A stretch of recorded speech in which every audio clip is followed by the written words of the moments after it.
ouais, ça fait 520 ans que je me tais. Hein. 520 ans que je suis assise de traviole et que je dois garder le sourire en plus. Alors voilà, depuis le temps que vous dites « Oh, il lui manque que la parole », ben voilà, ça y est, je la prends la parole. Hein. La Joconde parle enfin, sous la plume de Laurent Ruquier. Mona Lisa devient parlante, truculente. Soir de répétition au Clos Lucé, dernière demeure de Léonard de Vinci.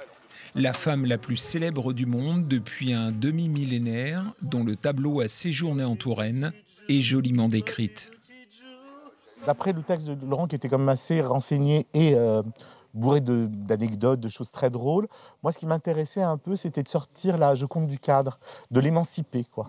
C'est-à-dire, j'espère donner une version moderne de la Joconde, c'est-à-dire de dire qui était cette femme. Je m'appelle Lisa di Antonio Maria Gherardini.